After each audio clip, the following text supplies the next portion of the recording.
برادران اسلام، السلام علیکم ورحمۃ اللہ وبرکاتہ۔ آپ تمامی حضرات سے گزارش کی جاتی ہے کہ خود بھی قرآن کریم کی تلاوت، ترجمہ اور تفسیر سماعت کیجیے اور اپنے عزیز و اقارب اور رشتہ دار کو بھی شیئر کیجیے تاکہ آپ اس کے ذریعے صدقہ جاریہ کے مستحق ہو جائیں۔ اعوذ باللہ من الشیطان الرجیم، بسم اللہ الرحمن الرحیم۔ ترجمہ کنز الایمان۔ اللہ کے نام سے شروع جو نہایت مہربان رحم والا۔ آج ہم انشاءاللہ تعالی سورہ شمس کے متعلق گفتگو کریں گے، اس کے فضائل و مناقب اور مضامین بیان کرنے کی کوشش کریں گے۔ سورہ شمس مکہ مکرمہ میں نازل ہوئی ہے۔ اس سورت میں 1 رکوع 15 آیتیں ہیں۔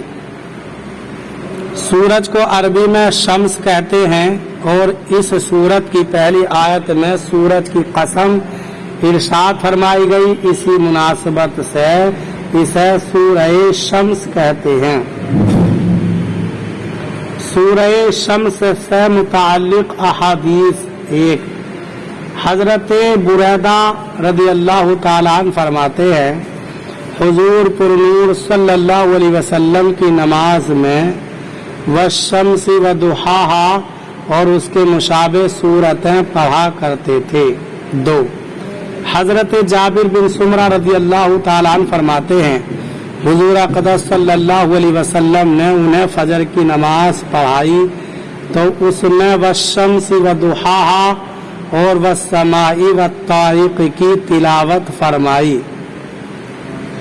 اس سورت کا مرکزی مضمون لوگوں کو نیک اعمال کرنے کی ترغیب دینا اور گناہ کرنے سے ڈرانا ہے، اور اس میں یہ مضامین بیان ہوئے ہیں۔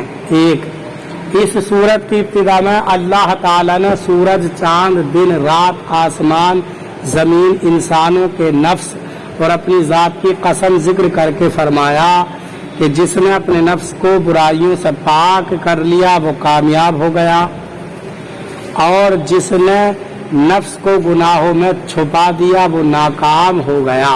2، کفار مکہ کے سامنے اللہ تعالیٰ نے اپنے رسول حضرت صالح علیہ السلام کی نافرمانی کرنے والوں کا حال بیان کیا تاکہ ان پر واضح ہو جائے کہ جس طرح حضرت صالح علیہ السلام کی نافرمانی کرنے کی وجہ سے وہ لوگ ہلاک کر دیے گئے، تو اسی طرح سید المرسلین صلی اللہ علیہ وسلم کی نافرمانی کرنے کی وجہ سے انہیں بھی ہلاک کیا جا سکتا ہے۔ سورہ شمس کی اپنے سے ما قبل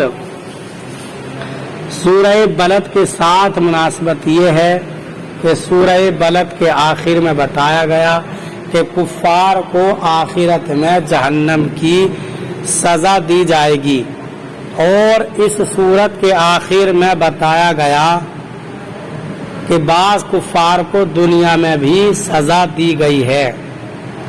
اللہ تعالی ہمیں قرآن کریم پر صحیح معنی میں عمل